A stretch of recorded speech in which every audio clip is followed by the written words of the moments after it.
April 16th, 1969. The rules. I was beginning to figure out some of the rules to this war. During daylight hours, we played offense and the NVA played defense. During the day, we would seek out the enemy from the air and on the ground. If we could find them, we were allowed to fight on our terms. The rules allowed the enemy to do strategic attacks, like ambushes, but they were not allowed to move freely outside the mountain jungles during daylight hours. On the other hand, the enemy played offense at night. While we went into defensive positions, it was legal for the NVA to attack us at night if they felt they could penetrate our perimeter. We were also allowed a limited number of nighttime strategic attacks, but as a rule, we were only free to move within our defensive positions at night, and the NVA was free to move at night. Breaking this rule is what got us into trouble on Valentine's night. It was not unusual for an APC to throw a track or get stuck. Generally, we all pitched in to get the APC running. On this day, the problem was more serious and we had to wait for some new parts. It started out as a welcome break in our mission, but as the sun started to set, it was obvious we would be out of position and off sides.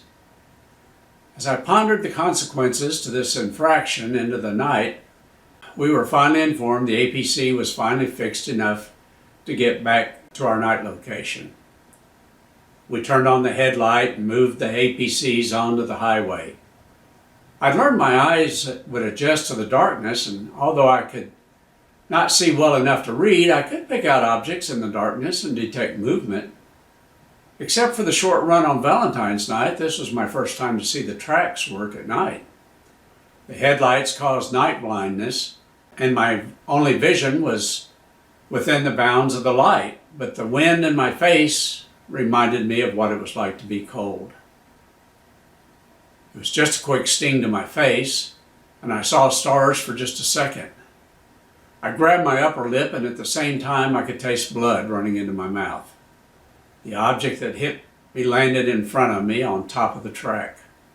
I picked up the object and found I'd been wounded by a 65mm hand-launched beer can thrown from the track in front of us. As I nursed my swelling lip in the dark, the point track stopped in the middle of the road. I'd not heard anything. I looked around and our whole party appeared to be intact. I jumped off the track and walked to the front to check out the problem. There, laying in the middle of the road, was a dead NVA soldier.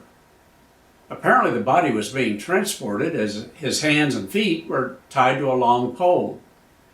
The men transporting the body must have been startled by us, dropping their load and running.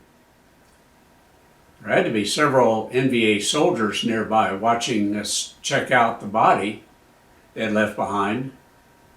They never made their presence known, but I'm sure in their minds they were yelling, "Offsides!"